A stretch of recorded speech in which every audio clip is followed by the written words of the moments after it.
Eh bien le bonjour, ici Django, bienvenue dans cette nouvelle vidéo. Aujourd'hui, petite vidéo assez rapide, elle va durer quelques minutes. C'est juste pour vous partager, comme d'habitude, hein, vous savez que j'adore vous partager tout ce qui sort dans le monde du jeu vidéo. Je kiffe. Et voilà, comme ça, vous avez toujours des petites vidéos de 1 ou 2 minutes à regarder. Voilà, pour vous informer, hein. Django est là pour vous servir. Et je kiffe tellement en fait ce monde de la news dans le jeu vidéo.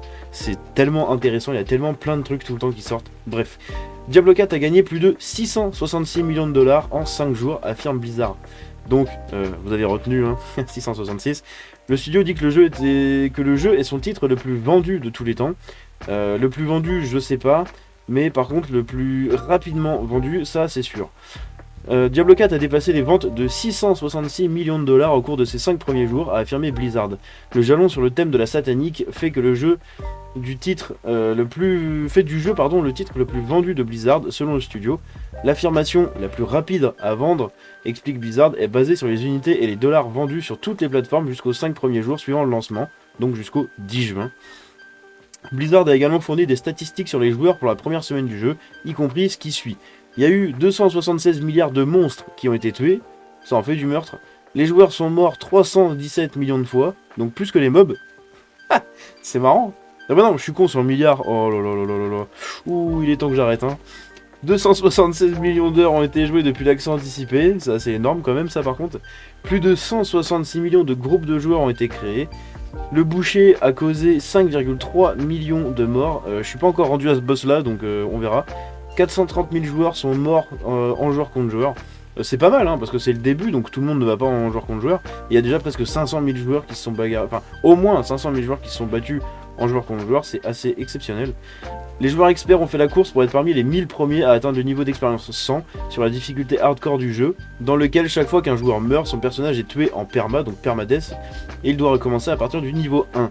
On a eu la petite news assez rigolote où j'ai eu quelques critiques dans les commentaires, des mecs qui avaient un peu le seum, et en fait c'est le premier joueur qui a atteint ce palier là de niveau 100 en hardcore.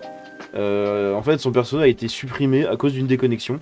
En fait il a été déconnecté, et quand le perso est déconnecté, à ce qui paraît le jeu capte qu'on a été tué, ou je sais plus, il y avait un truc un peu bizarre comme ça, un petit bug, et en fait ça a fait que son perso du coup a été complètement supprimé, donc c'est un peu con.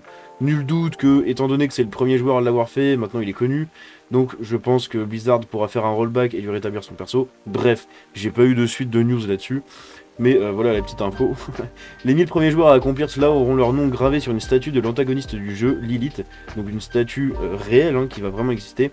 Le streamer Twitch Swahib, je sais pas si je prononce bien, pardon. Donc Karn Anaf a été le premier joueur confirmé à atteindre le niveau 100. Mais après 82 heures de jeu, il s'est déconnecté du serveur, tuant son personnage. Cependant, son accomplissement sera toujours enregistré sur la statue. Évidemment, il a été du coup niveau 100 en hardcore.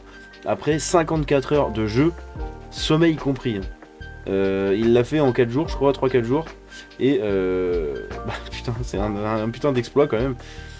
La critique 5 étoiles de Diablo 4 de VGC a déclaré que le jeu voit Blizzard de nouveau en pleine forme. L'exigence toujours en ligne de Diablo 4 est une honte, et quelques-unes des classes sont un peu lentes à passer à la vitesse supérieure, avons-nous écrit.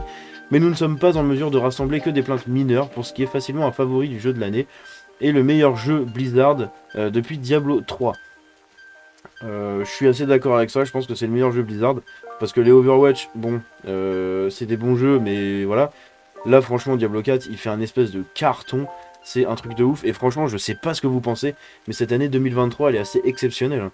On a eu Hogwarts Legacy, on a eu le remake de Dead Space, on a eu du coup, je sais plus comment il s'appelait, le jeu en Russie là, vous savez, qui a fait polémique avec l'espèce de téléphone rose là. On a eu du coup Diablo 4, on a eu Zelda évidemment, là on va avoir Starfield, on va avoir le nouveau Assassin's Creed qui est censé faire un petit retour aux sources. On a le jeu Avatar qui sort cette année, et puis il y a sûrement encore beaucoup de jeux que j'ai oubliés dans ma tête, mais c'est assez énorme cette année 2023 du jeu vidéo, c'est assez ouf. Je suis vraiment pressé d'arriver en fin d'année pour faire le bilan du coup des jeux qui sont sortis cette année là, et voir en fait les masterclass qu'on a pris et les baffes qu'on a pris en pleine tête. Je crois qu'on va finir avec des bleus. Bref, voilà, c'est tout ce que j'avais pour cette petite vidéo, j'espère que ça vous a plu. Si c'est le cas, vous pouvez liker la vidéo et vous abonner en activant la cloche, me suivre sur les réseaux, tous les liens sont dans la description. Donc je vous dis à la prochaine, c'était Django, ciao.